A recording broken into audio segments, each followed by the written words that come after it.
Oi gente, aqui é a Mika, como vocês estão? Espero que estejam bem. Não se importa com o meu cabelo, eu cortei. Na verdade vocês têm muita paciência, né? Porque eu sempre tô com uma cara nova a cada vídeo. Eu desbloqueei uma nova fobia de cabelo. Mas tudo bem. Hoje eu vim falar sobre a questão da moralidade, principalmente dentro do shadow work, né? Eu acho que isso é um assunto que as pessoas não costumam tocar muito. Que eu acho importante, principalmente pra mim, que sempre sofreu muito com autocobrança e rigidez. Então eu queria ajudar as pessoas nesse quesito, sei lá, dar uma luz, sabe? Eu acho que é importante dar uma ideia, assim, de certos aspectos da jornada de cura que poderia salvar muita gente, sabe? De muito estresse, principalmente, e de muita experiência desnecessária, sabe? Que é a questão da moralidade, né? Dentro do shadow work, você vai se deparar muito com as suas sombras, né? Você vai se deparar com coisas que você não gosta, coisas que estão no escuro. E a questão é que muitas vezes, quando você começa essa jornada de shadow work, quase sempre você não tem ainda toda a força interior, né? A força interior, tipo, o amor próprio, a compaixão, tudo aquilo que você precisa para você se reerguer diante desses desafios. Então, uma coisa que ajuda muitas pessoas e que isso faz até inconscientemente, não nesses termos que eu tô falando, shadow work, mas as pessoas fazem para se aprimorar, saírem dos seus vícios, dos seus defeitos, é a moralidade, né? Que é uma coisa que a gente já aprende desde pequeno. Só que qual é a questão? O problema é que a moralidade, gente, ela ficou meio como se tivessem distorcido ela, sabe?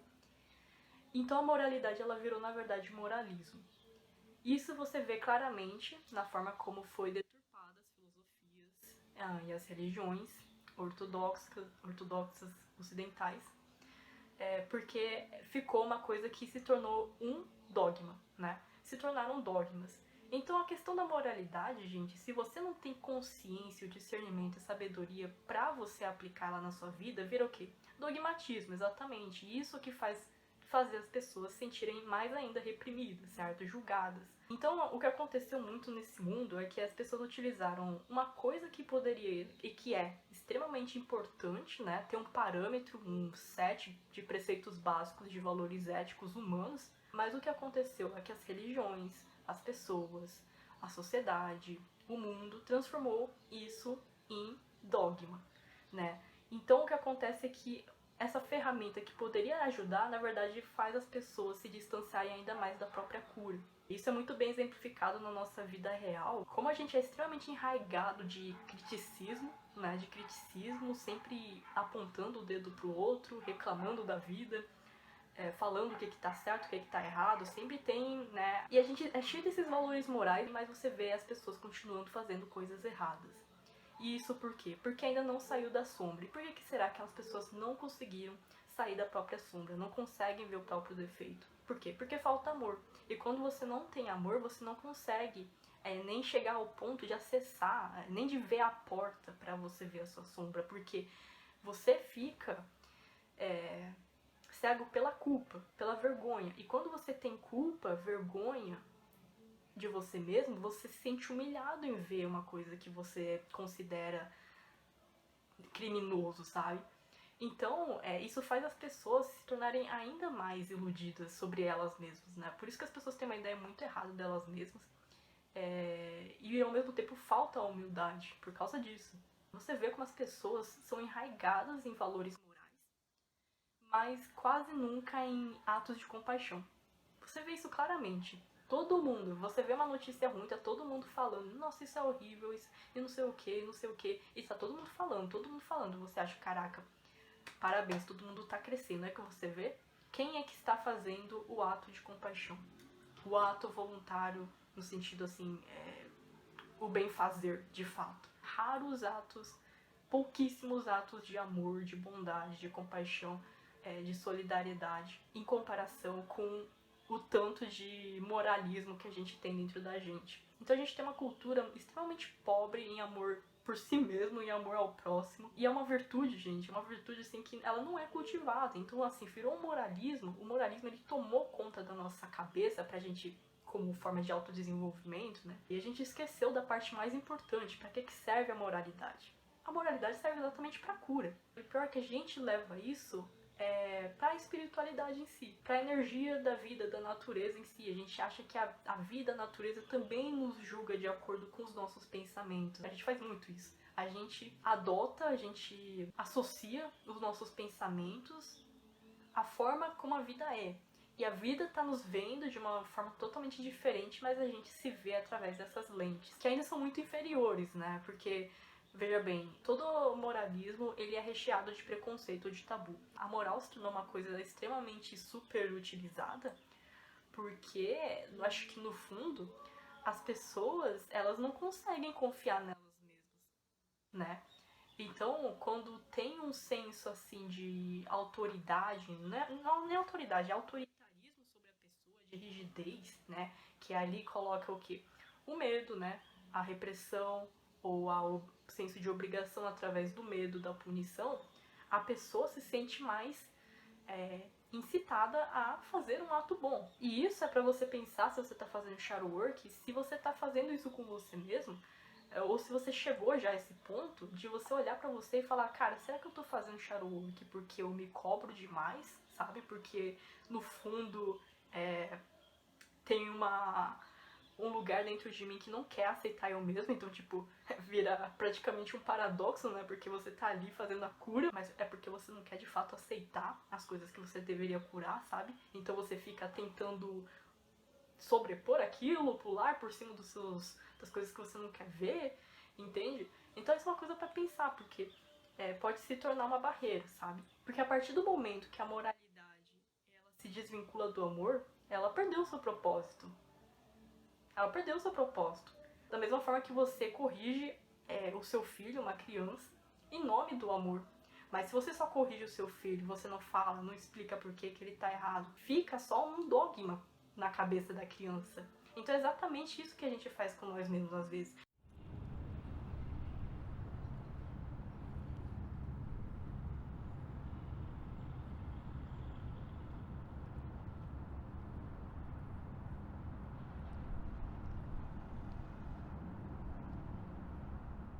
E o que acontece, gente? Isso é uma coisa engraçada.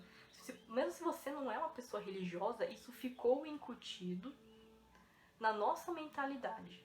Veja bem, eu não cresci em uma família religiosa, nem tive um ensino religioso em si, entende? Nunca.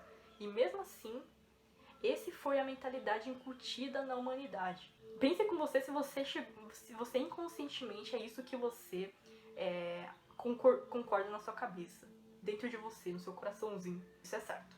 Não devo fazer isso. Isso é um crime, isso é pecado, quer que seja, né, nos seus termos. E as pessoas acham que é isso que faz elas serem espiritualmente evoluídas. Então, se tornou uma coisa que praticamente não afeta mais ninguém. E aí vocês veem esse negócio dos extremos, né? A gente tem extremos sempre. Dentro da espiritualidade, porque muitas pessoas viveram, cresceram, todo mundo praticamente, né, cresceu em um ambiente extremamente rigoroso, assim, né?